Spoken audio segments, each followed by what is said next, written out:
I don't know how to segue into this video, I just wanted to stare at pencil again. Hi guys, my name is Tato, and welcome to my channel. This is the final part of my artsy-fartsy story. To catch up on everything, you can watch part 1 and 2. Links will be in the description.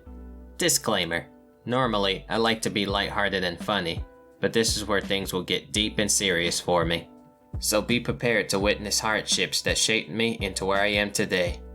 Cool? Alright, let's begin. I was approaching the end of my university days in Tennessee, majoring in exercise science. And even though I experienced post-athlete injuries all over my body, I still had goals to play tennis in cash prize tournaments and become a tennis instructor as well. After graduation, I planned to work with a tennis instructor I knew throughout my time in school. But after we made arrangements, things started to fall apart. Long story short, he wasn't very professional. He was late to tennis lessons, wouldn't show up at tennis workshops, and never returned my phone calls. It was like he disappeared after a while, so I returned back home with no other options. That stabbed self-esteem number 1. Being a Christian, I prayed to God for guidance about where to go next, and I felt a gentle nudge in me to work with kids in school. Honestly though, working with kids was the last thing I wanted to do. Even though I worked with some during college, which I was nudged to do as well, my history with being bullied and taken advantage of by kids left a bad taste in my mouth. No, no, and no is what I said. I knew what I was getting into, and I didn't want to deal with that. But I didn't know what else to do at the time, and I have student loans to pay for, so I jumped into it with positive optimism. To my surprise, the school board gave me the job of being a gym teacher by recommendation. However, I wasn't able to get the teacher's license. Despite my efforts, I failed the teacher's exam at least 4 times. Stab self-esteem number 2. Because of this, I was demoted to a special education assistant, something I never saw myself doing, and while I was thankful, it was still pretty difficult to deal with. I tried to be kind and helpful, but I went through just as I thought I would. I've been bitten, tackled, scratched, spat at, and insulted by students. On top of that, most staff members I worked with treated me badly because I was the teacher reject and they didn't respect my assistant position. Stab self-esteem number 3. I tried different jobs in the summer to change over to, but to no avail. Window cleaning? Got fired. Tree trimming? Wasn't fit enough for the job. Factory work? I've either gotten fired or quit. Deaf assistant services? Didn't get the job. Even tried being a janitor. Didn't get the job. Stab self-esteem number 4. 4 years have passed at this point, and I returned to work in the schools. I was becoming aggravated with being pushed around, and after listening to bad advice from staff members, I became a more aggressive person. But this would backfire. One day, I was escorting a special student to the bathroom, and he began to run down the stairs against the flow of traffic, meaning he was going down the same side the other students were going up the stairs. Seeing an accident waiting to happen, and he wouldn't listen to me, I jumped in and tried to move him to the other side. Then, it happened. He pushed my chest, I lost my balance, and I fell back first onto the stairwell. I just laid there. I couldn't think, hear, or see what was around me. I just felt intense pain all over my back. But I eventually snapped out of it and went to the urgent care. And if you think it couldn't get any worse for Tato, we're still not done yet.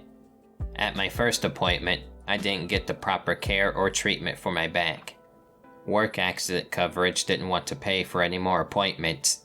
I went to the hospital for painkiller shots. Insurance didn't want to cover it.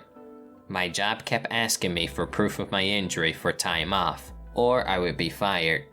I went to court over 10 times for this case. People from the court office kept spying on me to see if I was lying about my injury. I could barely do anything in my home due to the pain, and others have told me, "You put yourself here, that's life, suck it up and deal with it." 2 years of all this drama, and this was my breaking point. Stab self-esteem number 5. I started to feel bitter towards others, and guilty with myself, spending many days crying in my bed, not knowing who to go to without feeling judged. I prayed and asked God, why? Why did you push me to work with kids?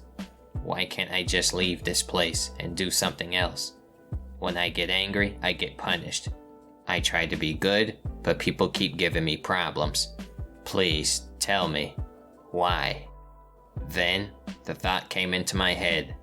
It was to help me learn certain life skills that I needed for the future, and to support myself in the next direction I was to go. And one of the pathways was revealed to me. Be an artist. Of course, I was doubtful, but shortly after this prayer, one of my neighbors introduced me to his art business through his website and Instagram. When he saw my drawings, he encouraged me to continue making art. I wasn't very confident about it, but at this point, I got nothing to lose. I got a drawing tablet, an updated laptop, and just started making stuff, some of which I posted on Instagram. Within a few months, people from all over Europe and Japan was contacting me, commenting how much they love my art. Then, another thought came into my head saying, hey, do YouTube. Which reminded me of all the YouTube animators I've watched over the years. Making my own videos sounded fun, but once again, doubts flowed into my head. I'm not good enough for this. No one's gonna watch my videos. My voice is boring. So on and so forth. However, I had that fire burn inside me again. An extreme boost of confidence and hope blew away all my doubts. I got my animating software, microphone, and the rest is history. Well then, I think the story has gone on long enough. Where am I at now with everything? Well, I didn't lose my job, got more treatment, and took the moves needed to recover from all that's happened. As far as art goes, I still love doing it and making videos. I get to freely express myself. Sometimes, I wonder if I stuck with art all those years ago, would things be different now? But at least I now know that you can do so much with art, and I'm not letting it go anymore. Sometimes, you can't run away from your problems. Life will throw curveballs at you, and you'll be hit from different angles. But if you keep going, things will come around. Pencil, I appreciate you sticking with me despite my stubbornness. No problem. I knew you would come around. Seriously though, I thank God very much for helping me through those trials, and directing me where I am now. I'm sorry if this was tough to watch, but this is my honest story of how I got to this point, why I'm even making videos, and why I make art. I learned a lot about myself through these experiences, and I'm looking forward to see where my life goes from here. Thank you all for watching, stay free and easy, and I'll see you next time. Bye.